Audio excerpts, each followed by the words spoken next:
നമസ്കാരം, എല്ലാ പ്രേക്ഷകർക്കും ടോപ് 10ലേക്ക് സ്വാഗതം. ശബരിമല സ്വർണ്ണക്കൊള്ളയിൽ സ്വർണം കട്ടവരെല്ലാം ഒന്നൊന്നായി പുറത്തേക്ക്. മുഖ്യപ്രതി ഉണ്ണികൃഷ്ണൻ പോറ്റി നാളെ ജയിൽ മോചിതനായേക്കും.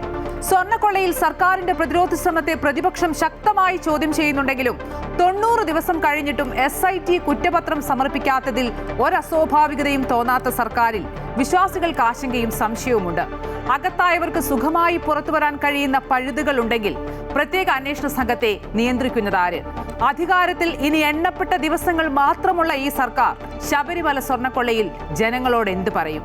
സമഗ്രമായി നോക്കാം ടോപ് 10. ആദ്യം പ്രധാന തലക്കെട്ടുകൾ.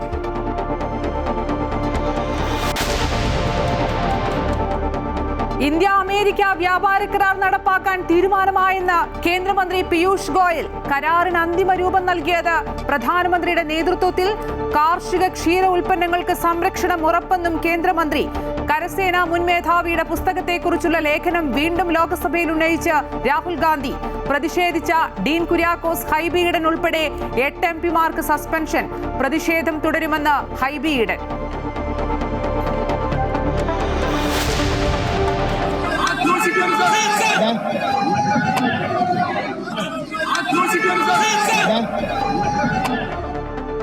ശബരിമല സ്വർണ്ണക്കൊള്ളയിൽ നിയമസഭയിൽ നാടകീയ രംഗങ്ങൾ.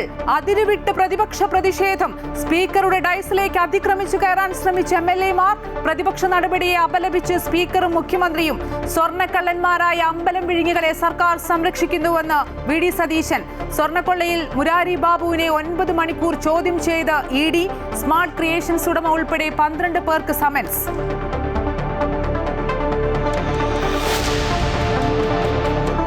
RRTSുമായി കേരളം മുന്നോട്ട്. ഗതാഗത വകുപ്പ് ഉത്തരവിറക്കി. ചെലവ് 1,92,780 കോടി രൂപ. 12 വർഷം കൊണ്ട് പദ്ധതി പൂർത്തിയാക്കും. ആദ്യഘട്ടം തിരുവനന്തപുരം മുതൽ തൃശൂർ വരെ. കേന്ദ്ര അനുമതിക്കായി ചർച്ച നടത്തും.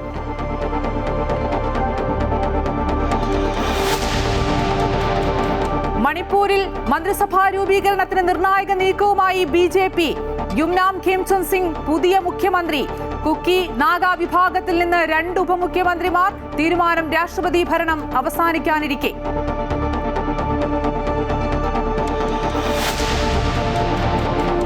ഫണ്ട് തിരിമറി ആരോപണത്തിൽ പാർട്ടി പുറത്താക്കിയ V കുഞ്ഞികൃഷ്ണനെതിരെ രൂക്ഷ വിമർശനവുമായി MV ഗോവിന്ദൻ. പാർട്ടിയെ വെല്ലുവിളിക്കാൻ കുഞ്ഞികൃഷ്ണൻ ആരെന്ന് ചോദ്യം. പുസ്തകം ഇറങ്ങുന്നതിന് മുമ്പ് കണക്ക് അവതരിപ്പിക്കാൻ മനസ്സില്ലെന്നും തോന്നിവാസങ്ങൾ എഴുതിവെച്ചാൽ കേസ് കൊടുക്കുമെന്നും CPM സംസ്ഥാന സെക്രട്ടറി. V കുഞ്ഞികൃഷ്ണന്റെ പുസ്തക പ്രകാശനം നാളെ. സംഗീത സംവിധായകൻ SP വെങ്കടേഷിന് അന്ത്യാഞ്ജലി. അന്ത്യം ചെന്നൈയിൽ വിടവാങ്ങിയത് സൂപ്പർ ഹിറ്റ് സംഗീതങ്ങളുടെ സ്രഷ്ടാവ്. 4 പതിറ്റാണ്ട് തെന്നിന്ത്യൻ സിനിമാ ലോകത്ത് നിറഞ്ഞു നിന്ന അതുല്യ പ്രതിഭ.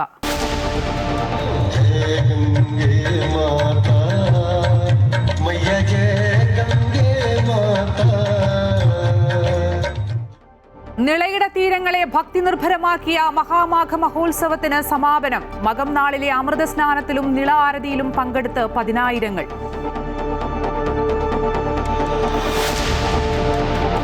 സന്തോഷ് ട്രോഫി ഫുട്ബോളിൽ കേരളം സെമിയിൽ. ക്വാർട്ടറിൽ അസമിനെ തോൽപ്പിച്ചത് എതിരില്ലാത്ത 3 ഗോളുകൾക്ക്. മറ്റന്നാൾ സെമിയിൽ പഞ്ചാബിനെ നേരിടും.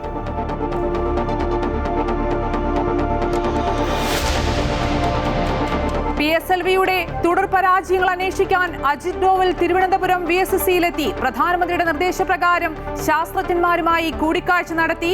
മനുഷ്യനെ ചന്ദ്രനിലേക്ക് അയക്കുന്ന നാസയുടെ ആർട്ടമിസ് 2 ദൗത്യം മാറ്റിവെച്ചു. നടപടി വാതക ചോർച്ച കണ്ടെത്തിയതോടെ.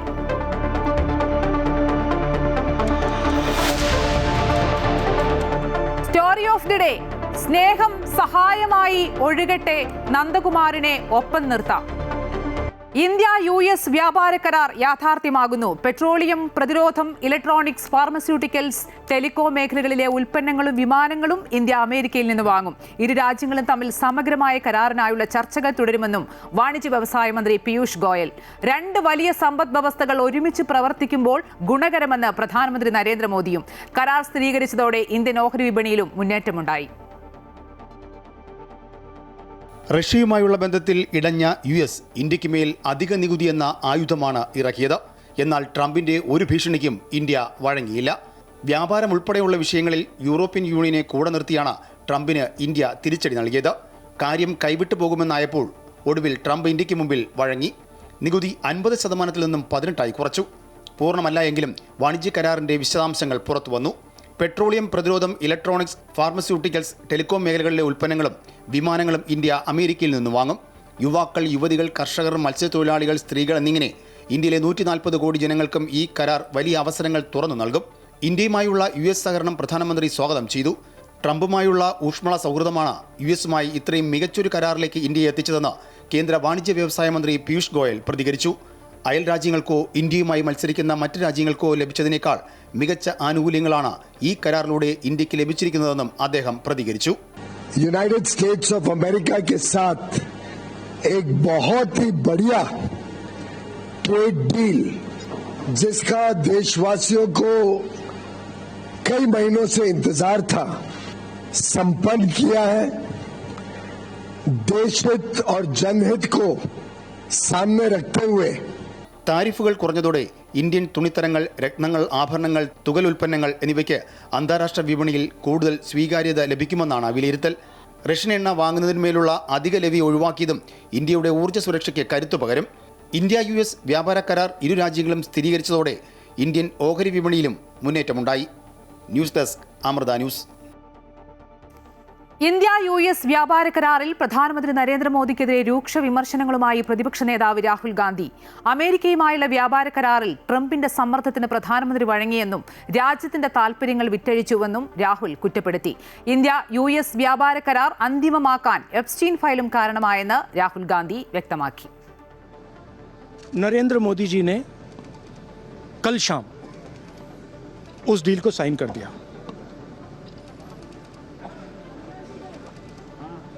नरेंद्र मोदी जी पर प्रेशर है.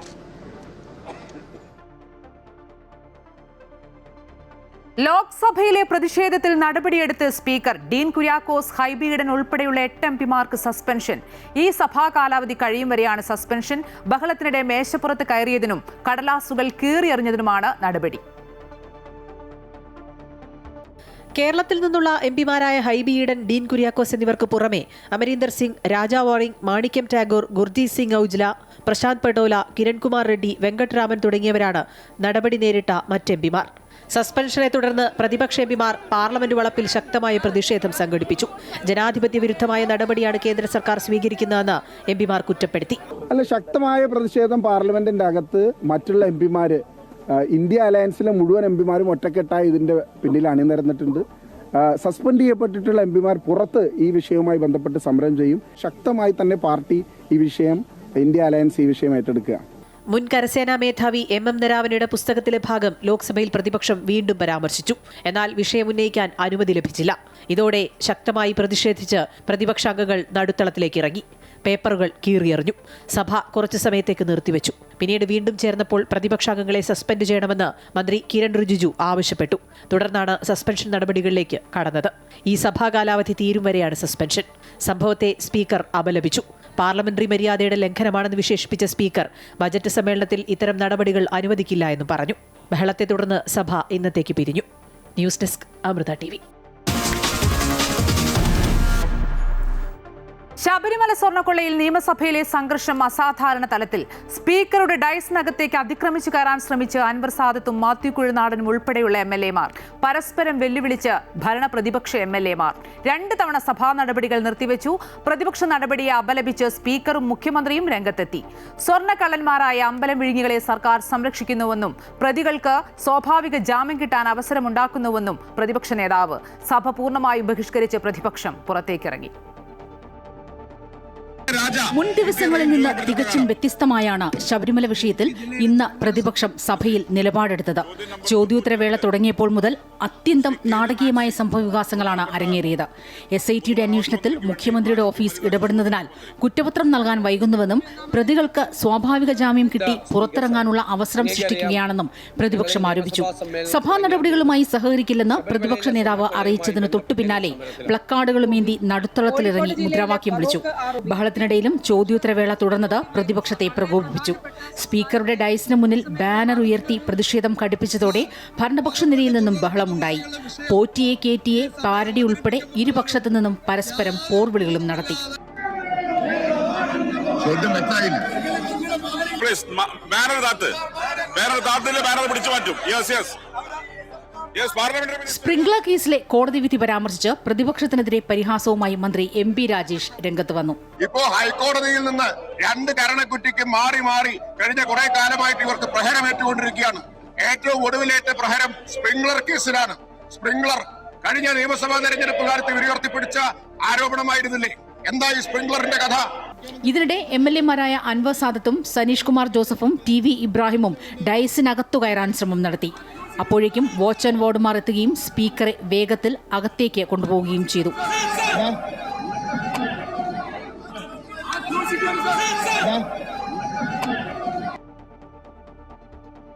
സഭ സംഘർഷഭരിതമായതോടെ 20 മിനിറ്റോളം നിർത്തിവെച്ചു. തുടർന്ന് 10 മണിക്ക് ആരംഭിച്ചപ്പോൾ വീണ്ടും ബഹളമായി. അന്വേഷണത്തെ അട്ടിമറിക്കാൻ ശ്രമിക്കുന്നുവെന്ന ഹൈക്കോടതിയുടെ പരാമർശം പ്രതിപക്ഷത്തെ ഉദ്ദേശിച്ചാണെന്ന് നിയമമന്ത്രി P രാജീവ് ചൂണ്ടിക്കാട്ടി. ആഗോള അയ്യപ്പ സംഗമം സമൂഹത്തിനകത്ത് വലിയ തോതിലുള്ള സമ്മതി ഉണ്ടാക്കിയപ്പോൾ അവരെ അട്ടിമറിക്കാൻ അന്ന് പ്രതിപക്ഷ നേതാവ് പറഞ്ഞു, ഞങ്ങളുമായി ബന്ധപ്പെട്ടിട്ടുണ്ട്. ആര്? ഉണ്ണികൃഷ്ണൻ പോറ്റി. അതുകൊണ്ട് സാർ, സ്വർണം കട്ടിട്ടുള്ളത് ആരാണ് എന്നറിയാവുന്ന ആളുകളാണ് ഈ ബാനറും പിടിച്ചവിടെ നിൽക്കുന്നത്. മാത്യു കുഴൽനാടൻ ഉൾപ്പെടെ MLA-മാർ വീണ്ടും ഡയസിനകത്തേക്ക് തള്ളിക്കയറാൻ ശ്രമിച്ചു. സഭ രണ്ടാമതും നിർത്തിവെച്ചു. വീണ്ടും ആരംഭിച്ചപ്പോൾ വാച്ച് ആൻഡ് വാർഡുമാരാണ് തങ്ങളെ പ്രകോപിപ്പിച്ചതെന്ന് പ്രതിപക്ഷ നേതാവ് VD സതീശൻ കുറ്റപ്പെടുത്തി. പ്രതിപക്ഷത്തിന്റെ നടപടിയെ സ്പീക്കറും മുഖ്യമന്ത്രിയും വിമർശിച്ചു. നിർഭാഗ്യകരമാണ്. സ്പീക്കറുടെ ഡയസിലേക്ക് ഇരച്ചു കയറിയ രീതി ശരിയായില്ല. ജനാധിപത്യത്തിനെ കുറിച്ച് വലിയ പ്രസംഗം നടത്തുന്നവരാണ് നിങ്ങൾ. അതുകൊണ്ട് നിങ്ങൾ പാലിക്കേണ്ട മര്യാദയാണ്. വാച്ച് ആൻഡ് വാർഡ് ഒന്നും ചെയ്തിട്ടില്ല. അന്വേഷണ ഏജൻസികൾക്ക് നിർദ്ദേശം കൊടുക്കുന്നതും അന്വേഷണ ഏജൻസികളുടെ പ്രവർത്തനം പരിശോധിക്കുന്നതും ഹൈക്കോടതി ഡിവിഷൻ ബെഞ്ചാണ്. അത് അറിയാത്ത ആളായിരിക്കില്ല ബഹുമാനായ സിംഗിൾ ബെഞ്ച്. പക്ഷേ അദ്ദേഹത്തിന് ആ വാദം കേൾക്കുമ്പോൾ തോന്നിയ പ്രതികരണങ്ങൾ അദ്ദേഹം രേഖപ്പെടുത്തി. തുടർന്ന് സഭ പൂർണ്ണമായും ബഹിഷ്കരിച്ച് പ്രതിപക്ഷം പുറത്തേക്കിറങ്ങി. സ്വർണ്ണക്കള്ളന്മാരായ അമ്പലം വിഴുങ്ങികളെ സംരക്ഷിക്കുകയാണ് സർക്കാർ ചെയ്യുന്നതെന്ന് പ്രതിപക്ഷ നേതാവ് ആരോപിച്ചു. 3 പ്രധാനപ്പെട്ട നേതാക്കൾ സ്വർണ്ണക്കൊള്ള കേസിൽ അറസ്റ്റിലായി ജയിലിൽ പോയിട്ടും അവർക്കെതിരായി അച്ചടക്ക നടപടി പോലും എടുക്കാത്ത പാർട്ടിയാണ് CPM. എന്താ അതിന്റെ മെസ്സേജ്? അച്ചടക്ക നടപടി എടുത്താൽ അവര് അടക്കമുള്ള നേതാക്കളുടെ പേര് പറയുമെന്നുള്ള ഭയമാണ്. അതേസമയം ശബരിമല വിഷയത്തിൽ സഭാ കവാടത്തിൽ പ്രതിപക്ഷ MLA-മാരുടെ സത്യഗ്രഹ സമരം തുടരുകയാണ്. അമൃത ന്യൂസ്, തിരുവനന്തപുരം. ശബരിമല സ്വർണ്ണക്കൊള്ളക്കേസിലെ പ്രതിയും തിരുവിതാംകൂർ മുൻ അഡ്മിനിസ്ട്രേറ്റീവ് ഓഫീസറുമായ മുരാരി ബാബുവിനെ ED ചോദ്യം ചെയ്തു. കൊച്ചി ED ഓഫീസിൽ 9 മണിക്കൂറാണ് ചോദ്യം ചെയ്തത്. SIT രജിസ്റ്റർ ചെയ്ത 2 കേസുകളിലും കൊല്ലം വിജിലൻസ് കോടതി മുരാരി ബാബുവിന് സ്വാഭാവിക ജാമ്യം നൽകിയിരുന്നു. മുഖ്യപ്രതി ഉണ്ണികൃഷ്ണൻ പോറ്റിയുമായി കേസിലെ പ്രതികൾ നടത്തിയ സാമ്പത്തിക ഇടപാടുകളിലെ വിവരങ്ങൾ തേടുന്നതിനും സ്വർണ്ണക്കൊള്ളയിൽ നടന്ന കള്ളപ്പണം വെളുപ്പിക്കൽ ഇടപാടുകളിലുമാണ് ED അന്വേഷണം. ശബരിമലയിലെ ദ്വാരപാലക ശില്പങ്ങളിലെയും കട്ടിളപ്പാളിയിലെയും സ്വർണം അപഹരിച്ച കേസിൽ ചോദ്യം ചെയ്യലിനായാണ് മുൻ administrative officer Murari Babu Kochi ED ഓഫീസിൽ ഹാജരായത്. ED കേസ് ഏറ്റെടുത്ത ശേഷം ആദ്യമായി ചോദ്യം ചെയ്യുന്ന ആളാണ് മുരാരി ബാബു. 2019 മുതൽ 2024 വരെ നടന്ന ഗൂഢാലോചനയിലെ പ്രധാന കണ്ണി മുരാരി ബാബു എന്നാണ് കേസ്. 2019 അഡ്മിനിസ്ട്രേറ്റീവ് ഓഫീസറായ മുരാരി ബാബുവാണ് സ്വർണം പൊതിഞ്ഞത് എന്നതിന് പകരം ചെമ്പ് പൊതിഞ്ഞത് എന്നാക്കി മാറ്റിയത്. SITയുടെ കേസിൽ അറസ്റ്റിലായി 90 ദിവസം പിന്നിട്ടതോടെയാണ് കൊല്ലം വിജിലൻസ് കോടതി മുരാരി ബാബുവിന് സ്വാഭാവിക ജാമ്യം നൽകിയത്. ശബരിമലയിലെ ദ്വാരപാലക കേസിൽ 2ാം പ്രതിയും കട്ടിളപ്പാളി കേസിലെ 6ാം പ്രതിയുമാണ് മുരാരി ബാബു. പ്രതികളുടെ പക്കൽ നിന്ന് പിടിച്ചെടുത്ത രേഖകൾ കേന്ദ്രീകരിച്ചാണ് ED അന്വേഷണം നടത്തുന്നത്. കള്ളപ്പണം വെളുപ്പിക്കൽ നടന്നിട്ടുണ്ടെന്നാണ് പ്രാഥമിക നിഗമനം. മുരാരി ബാബു അടക്കമുള്ളവരുടെ വീടുകളിൽ ED നടത്തിയ പരിശോധനയിൽ ബാങ്ക് അക്കൗണ്ട് വിശദാംശങ്ങൾ, സ്വത്തുക്കളുടെ രേഖകൾ എന്നിവ കണ്ടെത്തിയിട്ടുണ്ട്. ഇത് സംബന്ധിച്ച് ചോദ്യം ചെയ്യലിൽ കൂടുതൽ വ്യക്തതയുണ്ടാക്കും.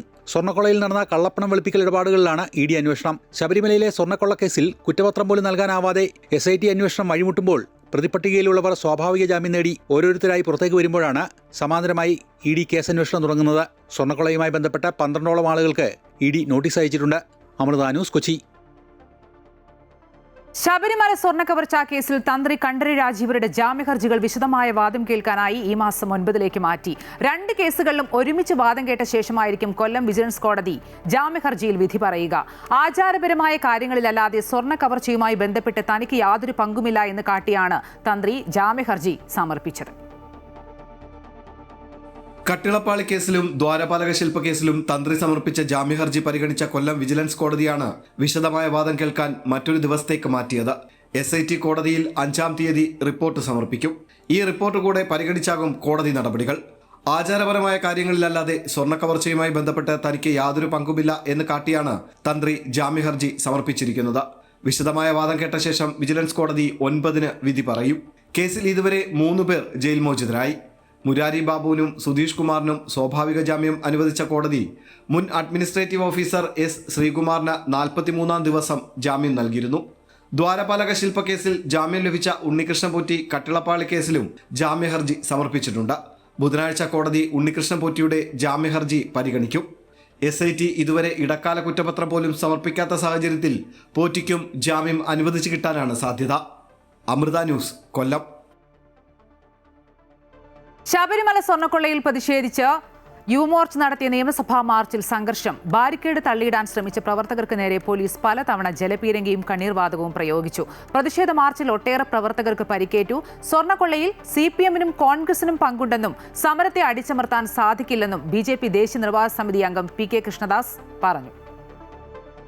ശബരിമല സ്വർണ്ണക്കൊള്ളയിൽ മുഖ്യമന്ത്രിക്കെതിരെ മുദ്രാവാക്യമുയർത്തിയാണ് യുവമോർച്ച പ്രവർത്തകർ നിയമസഭയ്ക്ക് മുന്നിൽ പ്രതിഷേധവുമായി എത്തിയത്. ബാരിക്കേഡുകൾ മറിച്ചിടാൻ ശ്രമിച്ചതോടെ പോലീസ് പലതവണ ജലപീരങ്കി പ്രയോഗിച്ചു.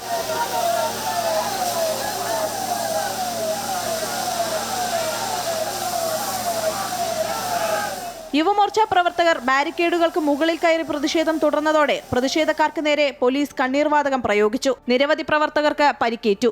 ഇവരെ ആശുപത്രികളിൽ പ്രവേശിപ്പിച്ചു. പരിക്കേറ്റ പ്രവർത്തകരെ ആശുപത്രിയിലെത്തിക്കാൻ മതിയായ ആംബുലൻസ് വിട്ടു നൽകിയില്ലെന്നും പ്രവർത്തകർ ആരോപിച്ചു. CPM-ഉം കോൺഗ്രസും ചേർന്നുള്ള കുറുവാ സംഘമാണ് സ്വർണ്ണക്കൊള്ളയ്ക്ക് പിന്നിലെന്നും പോലീസിനെ ഉപയോഗിച്ച് സമരത്തെ അടിച്ചമർത്താൻ സാധിക്കില്ലെന്നും BJP ദേശീയ നിർവാഹക സമിതി അംഗം PK കൃഷ്ണദാസ് പറഞ്ഞു. സ്വർണ്ണക്കൊള്ളയ്ക്കെതിരെ ശക്തമായ പ്രതിഷേധം തുടരാനാണ് യുവമോർച്ചയുടെയും BJP തീരുമാനം. Amrita news, Thiruvananthapuram.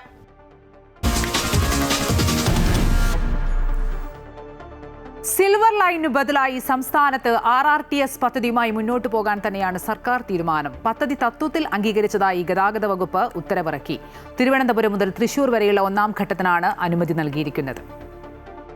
Metro man E. ശ്രീധരന്റെ മേൽനോട്ടത്തിൽ അതിവേഗ റെയിൽ പദ്ധതി കേരളത്തിൽ നടപ്പാക്കാനുള്ള നീക്കം കേന്ദ്രം നടത്തുകയും സംസ്ഥാന സർക്കാർ RRTS നടപ്പാക്കാനുള്ള പ്രഖ്യാപനവുമായി മുന്നോട്ടു പോവുകയും ചെയ്തത് ഏറെ ചർച്ചയായിരുന്നു. കേന്ദ്ര ബജറ്റിൽ അതിവേഗ റെയിൽ പദ്ധതിയിൽ കേരളത്തെ ഒഴിവാക്കിയപ്പോൾ കടുത്ത വിമർശനമാണ് ഉയർന്നത്. ഇതിനു പിന്നാലെയാണ് RRTSുമായി മുന്നോട്ടു പോകാൻ സംസ്ഥാനം തീരുമാനമെടുത്തിരിക്കുന്നത്. പദ്ധതിക്ക് തത്വത്തിൽ അനുമതി നൽകുന്നതായി വ്യക്തമാക്കി ഗതാഗത വകുപ്പ് ഉത്തരവിറക്കി. തിരുവനന്തപുരം മുതൽ തൃശൂർ വരെയാണ് ആദ്യഘട്ടം. RRTS സംബന്ധിച്ച് കേന്ദ്രത്തെ അറിയിക്കുകയും ക്ലിയറൻസിനായി ചർച്ച നടത്തുകയും ചെയ്യും. 1,92,780 കോടിയാണ് പദ്ധതിക്ക് ചെലവ് കണക്കാക്കുന്നത്. തിരുവനന്തപുരം മുതൽ കാസർഗോഡ് വരെയുള്ള 583 കിലോമീറ്റർ പദ്ധതി 12 വർഷം കൊണ്ട് പൂർത്തിയാക്കാനാണ് നീക്കം. പാരിസ്ഥിതിക പ്രശ്നങ്ങൾ ഒഴിവാക്കി മെട്രോ റെയിലിന് സമാനമായി തൂണുകളിലും ഭൂമിക്കടിയിലൂടെയുമാണ് RRTS നിർമ്മിക്കുന്നത്. അതേസമയം മെട്രോ ട്രെയിൻ നഗരത്തിനകത്താണെങ്കിൽ ദീർഘദൂര യാത്രയാണ് RRTS കൊണ്ട് ലക്ഷ്യമിടുന്നത്. അമൃത ന്യൂസ്, തിരുവനന്തപുരം. മണിപ്പൂരിൽ മന്ത്രിസഭ രൂപീകരിക്കാൻ നിർണായക നീക്കവുമായി BJP. യുംനം ഖേംചന്ദ് പുതിയ മുഖ്യമന്ത്രിയാകും. രാഷ്ട്രപതി ഭരണം ഈ മാസം അവസാനിക്കാനിരിക്കെയാണ് നീക്കം. 1 വർഷം നീണ്ടുനിന്ന രാഷ്ട്രപതി ഭരണത്തിന് വിരാമമിട്ടാണ് മണിപ്പൂരിൽ പുതിയ സർക്കാർ അധികാരമേൽക്കാൻ ഒരുങ്ങുന്നത്. BJP മുതിർന്ന നേതാവും മുൻ സ്പീക്കറുമായ യൂനം ഖേംചന്ദ് സിംഗിനെ ഡൽഹിയിൽ ചേർന്ന BJP നിയമസഭാ കക്ഷിയോഗം പുതിയ മുഖ്യമന്ത്രിയായി തിരഞ്ഞെടുത്തു. വംശീയ കലാപത്തെ തുടർന്ന് 2025 ഫെബ്രുവരിയിൽ N. ബിരേൻ സിംഗ് രാജിവെച്ചതോടെയാണ് സംസ്ഥാനം രാഷ്ട്രപതി ഭരണത്തിന് കീഴിലായത്. ഫെബ്രുവരി 12-ന് രാഷ്ട്രപതി ഭരണത്തിന്റെ കാലാവധി അവസാനിക്കാനിരിക്കെയാണ് കേന്ദ്ര നേതൃത്വം പുതിയ സർക്കാരിന് പച്ചക്കൊടി വീശിയത്. മെയ്തൈ വിഭാഗത്തിൽ നിന്നുള്ള ഖേംചന്ദ് മുഖ്യമന്ത്രിയാകുമ്പോൾ കുക്കി വിഭാഗത്തിൽ നിന്നുള്ള വനിതാ നേതാവ് നെംച കിപ്ജൻ ഉപമുഖ്യമന്ത്രിയായേക്കുമെന്നാണ് റിപ്പോർട്ടുകൾ സൂചിപ്പിക്കുന്നത്. സംസ്ഥാനത്തെ 2 പ്രധാന വിഭാഗങ്ങൾക്കിടയിലുള്ള വിശ്വാസം വീണ്ടെടുക്കുന്നതിനും പ്രാതിനിധ്യം ഉറപ്പാക്കുന്നതിനുമുള്ള BJPയുടെ തന്ത്രപരമായ നീക്കമാണിത്. ബിരേൻ സിംഗ് മന്ത്രിസഭയിൽ വിദ്യാഭ്യാസ ഗ്രാമവികസന വകുപ്പുകൾ കൈകാര്യം ചെയ്തിരുന്ന ഖേംചന്ദ് മുൻ മുഖ്യമന്ത്രിയുടെ കടുത്ത വിമർശകൻ കൂടിയായിരുന്നു. സിംഗ്ജമെ മണ്ഡലത്തിൽ നിന്നുള്ള MLA ആയ അദ്ദേഹത്തിന് സമാധാന ചർച്ചകളിൽ കൂടുതൽ സ്വീകാര്യത ലഭിക്കുമെന്നാണ് പാർട്ടി കണക്കുകൂട്ടുന്നത്. ക്രമസമാധാനവും വംശീയ ഐക്യവും വീണ്ടെടുക്കുക എന്നതാണ് പുതിയ സർക്കാരിന് മുന്നിലുള്ള പ്രധാന വെല്ലുവിളി. 60-അംഗ നിയമസഭയിൽ BJPക്ക് 37 MLA-മാരുടെ പിന്തുണയുണ്ട്. സഖ്യകക്ഷികളായ NPF, JDU എന്നിവരുടെ പിന്തുണയും പുതിയ സർക്കാരിനുണ്ടാകും.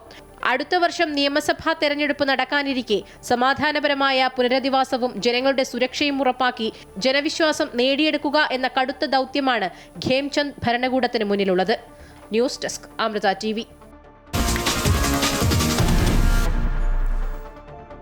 പാർട്ടിയിൽ നിന്ന് പുറത്താക്കിയ വി കുഞ്ഞികൃഷ്ണന്റെ വെല്ലുവിളിക്ക് മറുപടിയുമായി CPM സംസ്ഥാന സെക്രട്ടറി MV ഗോവിന്ദൻ കണക്ക് അവതരിപ്പിക്കാൻ മനസ്സില്ലെന്നും പുസ്തകത്തിൽ തോന്നിവാസങ്ങൾ എഴുതിവെച്ചാൽ നിയമ നടപടി സ്വീകരിക്കുമെന്നും MV ഗോവിന്ദൻ കണ്ണൂരിൽ പറഞ്ഞു. നേതൃത്വത്തെ അണികൾ തിരുത്തണമെന്ന കുഞ്ഞികൃഷ്ണന്റെ പുസ്തകം നാളെ പയ്യന്നൂരിൽ പ്രകാശനം ചെയ്യും. പുസ്തക പ്രകാശനത്തിന് മുമ്പ് രക്തസാക്ഷി ഫണ്ടിന്റെ കണക്ക് അവതരിപ്പിക്കാൻ CPM-നെ വി കുഞ്ഞികൃഷ്ണൻ വെല്ലുവിളിച്ചിരുന്നു. ഇതിന് മറുപടിയാണ് CPM സംസ്ഥാന സെക്രട്ടറി MV ഗോവിന്ദൻ നൽകിയത്. പുസ്തകം ഇറങ്ങുന്നതിന് മുമ്പ് കണക്ക് അവതരിപ്പിക്കാൻ മനസ്സില്ല. കുഞ്ഞികൃഷ്ണൻ പറയുന്നത് പോലെ പ്രവർത്തിക്കാനുള്ളതല്ല പാർട്ടി. വിമതനും കുലം കുത്തിയുമായ കുഞ്ഞികൃഷ്ണൻ പാർട്ടിയെ സംബന്ധിച്ചിടത്തോളം അടഞ്ഞ അധ്യായമാണെന്നും അദ്ദേഹം പറഞ്ഞു.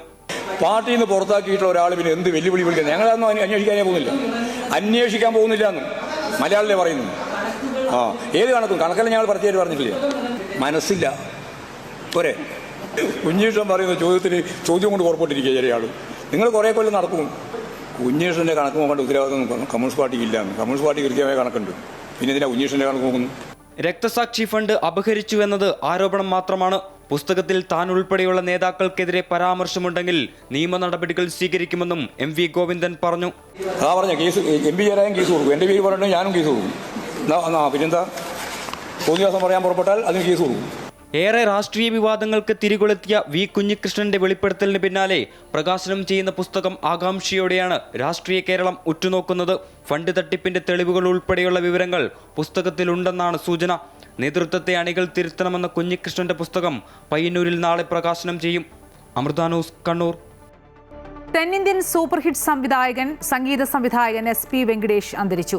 ചെന്നൈയിലായിരുന്നു അന്ത്യം. മലയാളത്തിലും തമിഴിലും തെലുങ്കിലുമായി 180ഓളം ചിത്രങ്ങൾക്ക് സൂപ്പർ ഹിറ്റ് സംഗീതമൊരുക്കിയ അതുല്യ പ്രതിഭയാണ് വിടവാങ്ങിയത്.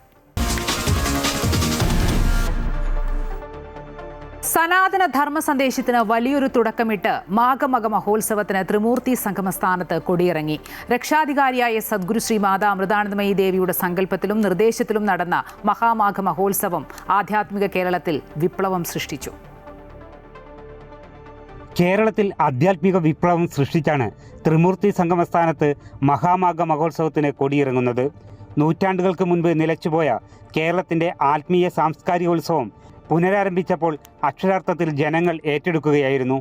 മഹോത്സവത്തിൻ്റെ രക്ഷാധികാരിയായ സദ്ഗുരു ശ്രീ മാതാ അമൃതാനന്ദമയി ദേവിയുടെ സങ്കല്പത്തിലും നിർദ്ദേശത്തിലും മഹാമണ്ഡലേശ്വർ സ്വാമി ആനന്ദവനം ഭാരതിയുടെയും മാതാ അമൃതാനന്ദമയി മഠം താനൂർ മഠാധിപതി സ്വാമിനി അതുല്യാമൃത പ്രാണയുടെയും നേതൃത്വത്തിലാണ് മുഴുവൻ സന്യാസി മഠങ്ങളും ഹൈന്ദവ സംഘടനകളും ഒന്നിച്ച് മഹോത്സവം നടത്തിയത്. നിളയുടെ ഇരുകരകളിൽ തിരുനാവായയിലും തവനൂരിലുമായി നടത്തിയ മഹോത്സവത്തിൽ ജനലക്ഷങ്ങളാണ് പങ്കുചേർന്നത്. തവനൂരിൽ മഹോത്സവത്തിൻ്റെ പരിസമാപ്തി കുറിച്ച് നടന്ന ലക്ഷദീപ സമർപ്പണത്തിലും നിള ആരതിയിലും ഇന്നും ആയിരങ്ങൾ പങ്കെടുത്തു.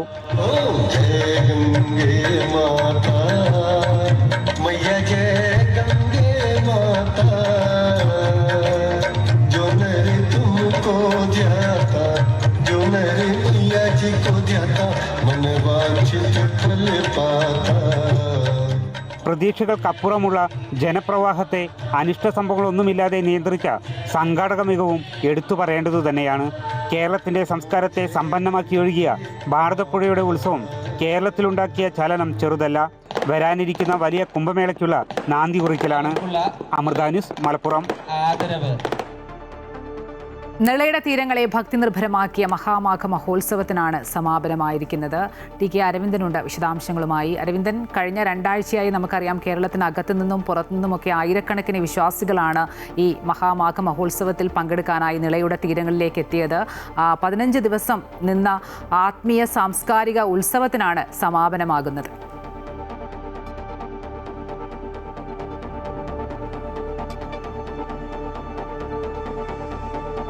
അമ്പിളി, തീർച്ചയായും ഇത്തരത്തിൽ തന്നെയാണ്. നമുക്ക് എടുത്തു പറയേണ്ട ഒരു കാര്യം, കഴിഞ്ഞ 2 ആഴ്ചയിലേറെ ആ തീരം ഒരു ഉത്സവ ലഹരിയിലായിരുന്നു എന്ന് പറയാം. നമുക്കറിയാം, ഇത്രയധികം ആൾക്കൂട്ടം ഉണ്ടായ മറ്റൊരു ആത്മീയ സമ്മേളനം അടുത്ത കാലത്തൊന്നും മലപ്പുറം ജില്ല കണ്ടിട്ടില്ല.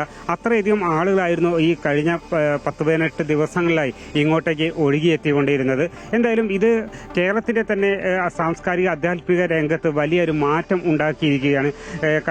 കുറേ കാലങ്ങളായി 271 വർഷങ്ങൾക്ക് മുൻപ് നിലച്ചുപോയ ഉത്സവം വീണ്ടും ആവർത്തിക്കുമ്പോൾ ആ കാലഘട്ടത്തിൽ ഇത് ഏത് സാഹചര്യത്തിലാണ് നടന്നത്, അന്ന് അവിടെ എന്തെല്ലാം ഉണ്ടായിരുന്നു, ഇതിൻ്റെ എല്ലാം ഒരു പുനരാവിഷ്കരണമായിരുന്നു ഉണ്ടായിരുന്നത്. ഇത് കലയുടെയും അതുപോലെ തന്നെ സംസ്കാരത്തിൻ്റെയും ആധ്യാത്മികതയുടെയും കച്ചവടത്തിൻ്റെയും എല്ലാം ഒരു ഉത്സവമായിട്ടായിരുന്നു ആ കാലങ്ങളിൽ ഇത് നടന്നിരുന്നത്. അതിൻ്റെ ഒരു പുനരാവിഷ്കാരം എന്ന് പറയുമ്പോൾ കേരളത്തിനെ നഷ്ടപ്പെട്ട സംസ്കൃതിയെ തിരിച്ചു പിടിക്കാനുള്ള ഒരു ശ്രമമായിരുന്നു. വളരെ എളിയ നിലയിലാണ് 2016 ഇത്തരമൊരു സംരംഭം ഇവിടെ തുടക്കം കുറിക്കുന്നത്. താനൂർ അമൃതാനന്ദമയി മഠത്തിലെ സ്വാമിനി അതുല്യാമൃത പ്രാണയുടെയും അതുപോലെ തന്നെ തെരൂർ ദിനേശിൻ്റെയും എല്ലാം നേതൃത്വത്തിൽ വളരെ ചുരുങ്ങിയ ഒരു തോതിൽ തുടങ്ങിയ ഒരു കാര്യമാണ് ഇപ്പോൾ ഒരു വലിയ മഹാസംഭവമായി ഇപ്പോൾ മാറിയിരിക്കുന്നത്. കേരളത്തിൽ വലിയ മാറ്റമുണ്ടാക്കുന്ന ഈ കാര്യത്തിന് ചുക്കാൻ പിടിച്ച് തീർച്ചയായും താനൂർ മഠത്തിലെ അതുല്യാമൃത പ്രാണയാണ് എന്ന് പറയേണ്ടി വരും. 2 വർഷം കൂടി കഴിയുമ്പോൾ ഇതിൻ്റെ 12ാം വർഷമാണ്. 12 വർഷം കൂടുമ്പോൾ മഹാകുംഭമേള എന്ന നിലയ്ക്ക് വലിയ ഉത്സവം നടക്കും. അതിനുള്ള തയ്യാറെടുപ്പിലാണ് ഇപ്പോൾ സംഘാടകരെല്ലാം ഉള്ളത്. അതിനുള്ള ഊർജ്ജം ഇതിൽ നിന്ന് കിട്ടി എന്ന് തന്നെ പറയാം. തുടക്കത്തിൽ സർക്കാരിൽ നിന്ന് ഒട്ടനവധി എതിർപ്പുകൾ നേരിടേണ്ടി വന്നു. താൽക്കാലിക നിർമ്മാണ പ്രവർത്തനങ്ങൾക്ക് അനുമതി നിഷേധിക്കുന്ന ഒരു സാഹചര്യമുണ്ടായി. പക്ഷേ അതിനെല്ലാം അതിജീവിച്ചുകൊണ്ടാണ് ഇപ്പോൾ സംഘാടകർ ഭാരതപ്പുഴയുടെ ഇരുകരകളിലുമായി ഈ മഹോത്സവം നടത്തിയത്. ഒരുപാട് കലാപരിപാടികൾ, സംവാദങ്ങൾ, അങ്ങനെ ഒട്ടനവധി കലാപരിപാടികളും സംവാദങ്ങളും ചർച്ചകളും എല്ലാമായി ഈ ആത്മീയ സമ്മേളനം വലിയ ശ്രദ്ധ പിടിച്ചുപറ്റി. എന്തായാലും കേരളത്തിൽ ഇതിൽ ഉണ്ടാക്കാൻ പോകുന്ന മാറ്റം ചെറുതല്ല. കേരളത്തിന്റെ സാമൂഹ്യ അന്തരീക്ഷത്തിലും സാംസ്കാരിക അന്തരീക്ഷത്തിലും വലിയ മാറ്റം തന്നെ ഇതുകൊണ്ട് ഉണ്ടാകും.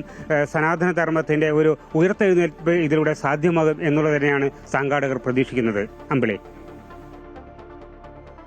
ശരി, ഭക്തി നിർഭരമായ മഹാമാഘ മഹോത്സവത്തിന് സമാപനമായി വിശദാംശങ്ങൾ നൽകുകയായിരുന്നു TK അരവിന്ദൻ. ഭാരതത്തിന്റെ വിവിധ ഭാഗങ്ങളിൽ നിന്നായി നിരവധി സന്യാസിമാരാണ് മഹാമാഘ മഹോത്സവം നടക്കുന്ന ത്രിമൂർത്തി സംഗമസ്ഥാനത്തെത്തിയത്. ദക്ഷിണേന്ത്യയിലെ ഏകനദി ഉത്സവം ഭാരതത്തിന്റെ ഏകതയുടെ ഉത്സവമായി മാറി. അഘോരികൾ, നാഗസന്യാസിമാർ തുടങ്ങി ഭാരതത്തിലെ വിവിധ സന്യാസി പരമ്പരയിൽപ്പെട്ടവർ ദേവഭൂമിയിലെ യജ്ഞവേദികളിലെത്തി. നൂറ്റാണ്ടുകൾക്ക് പുറം നടക്കുന്ന സപ്തനദീ സാന്നിധ്യമുള്ള ഭാരതപ്പുഴയുടെ ഉത്സവത്തിൽ പങ്കെടുക്കാൻ കഴിഞ്ഞതിന്റെ സംതൃപ്തിയിലായിരുന്നു അവർ. बहुत साल बाद हमको सुनने को मिला कि वहाँ मेला लगा है, तो काशी से नांगा बाबा देखा स्वामी को, तो इसलिए यहाँ दर्शन के लिए आया. उसी मुहूर्त को एक साक्ष्य मान करके आज भी त्रिवेणी संगम में माघ मास में वहाँ सभी धार्मिक और श्रद्धालु, गृहस्थ, सज्जन, साधु, सत्पुरुष सब आते हैं. നീള ആരതിയിലും അമൃതസ്നാനത്തിലും പങ്കെടുത്ത് അവർ ഉത്സവത്തിലെ സജീവ സാന്നിധ്യമായി. സനാതനധർമ്മത്തിന്റെ ഊർജ്ജദായകരെ യതീപൂജയിലൂടെ ആധ്യാത്മിക കേരളം ആദരിച്ചു. അമൃത ന്യൂസ്, മലപ്പുറം. സദ്ഗുരു ശ്രീ മാതാ അമൃതാനന്ദമയി ദേവിയുടെ അനുഗ്രഹം കൊണ്ട് മഹാമാഘ ഉത്സവം മഹാസംഭവമായി മാറിയെന്ന് അമൃതാനന്ദമയി മഠം താനൂർ മഠാധിപതി സ്വാമിനി അതുല്യാമൃത പ്രാണ. അനുഭവങ്ങളുടെയും അനുഭൂതിയുടെ ഓർമ്മകൾ മനസ്സിൽ സൂക്ഷിച്ചാണ് ഉത്സവം കഴിഞ്ഞ് വിശ്വാസികൾ പിരിയുന്നതെന്നും സ്വാമിനി പറഞ്ഞു. 2016 അമ്മയുടെ അനുഗ്രഹത്തോടുകൂടി തുടങ്ങിയ മാഘമഖം എന്ന പേരിൽ അറിയപ്പെടുന്ന മഹോത്സവം ഇന്ന് കുംഭമേള എന്ന നാമധേയത്തിൽ അന്വർത്ഥമാക്കിക്കൊണ്ടിരിക്കുകയാണ്. ഹിന്ദുവിൻ്റെ വിരാട് രൂപമാണ് ഇന്നിവിടെ കണ്ടുകൊണ്ടിരിക്കുന്നത്. ഹൈന്ദവീയമായ ശാക്തീകരണം. ഓരോ മനസ്സിലും അനുഭൂതി നിറയുകയാണ്. ഓരോ മനസ്സിലും അനുഗ്രഹങ്ങളുടെ ഒരു പെരുമഴ തന്നെ വർഷിക്കുകയാണ്.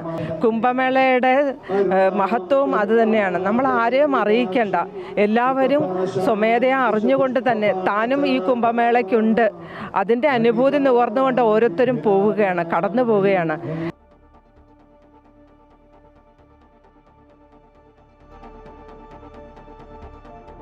സാമൂഹ്യ പരിഷ്കർത്താക്കൾ തുടങ്ങിവെച്ച നവോത്ഥാനത്തിന് തുടർച്ചയാണ് മഹാമാഘ മഹോത്സവമെന്ന് ഹിന്ദു ഐക്യവേദി സംസ്ഥാന സംഘടനാ സെക്രട്ടറി സി ബാബു. കേരളത്തിലേത് വലിയ മാറ്റമുണ്ടാക്കുമെന്നും സി ബാബു അമൃത വാർത്തകളോട് പറഞ്ഞു. കേരള നവോത്ഥാനം വളരെ കാലങ്ങൾക്ക് മുമ്പ് തന്നെ തുടങ്ങിവെച്ചതാണ്. ശ്രീനാരായണ ഗുരുദേവനും ചട്ടമ്പി സ്വാമിയും അതുപോലെ മഹാത്മാ അയ്യങ്കാളിയും പോലെയുള്ള മഹാത്മാക്കൾ തുടങ്ങി വെച്ച ഒരു നവോത്ഥാനത്തിൻ്റെ തുടർച്ചയുടെ ഒരു ഉണർവാണ് ഈ കാണുന്ന ഒരു അന്തരീക്ഷം. ഇത് പൊതുവെ കേരളത്തിൽ നിന്ന് മാത്രമല്ല, ഭാരതത്തിൻ്റെ ഒട്ടുമിക്ക സംസ്ഥാനങ്ങളിൽ നിന്ന് പോലും ആൾക്കാർ ഒരു ആധ്യാത്മിക സായുജ്യം നേടുവാൻ വേണ്ടിയിട്ട് ഇവിടേക്ക് എത്തിച്ചേർന്നിരിക്കുകയാണ്. ഇതൊരു പവിത്ര ഭൂമിയാണ്. പവിത്ര ഭൂമി എന്ന് പറയുമ്പോൾ ത്രിമൂർത്തികളുടെ ഒരു സംഗമ ഭൂമിയാണ് ഈ നിളാതീരം. മാഘമക മഹോത്സവത്തിൽ ഭക്തർക്ക് ദർശനവും അനുഗ്രഹവുമേകി മുത്തപ്പൻ വെള്ളാട്ട്. വടക്കൻ കേരളത്തിൽ പ്രധാന വഴിപാടായി നടത്തുന്ന മുത്തപ്പൻ വെള്ളാട്ട് മാഘമക മഹോത്സവത്തിനെത്തിയവർക്ക് പുതിയൊരു അനുഭവമായിരുന്നു. പറശ്ശിനിക്കടവ് ക്ഷേത്രത്തിൽ നിന്നുള്ള ബാലകൃഷ്ണന്റെ നേതൃത്വത്തിലായിരുന്നു വെള്ളാട്ട്.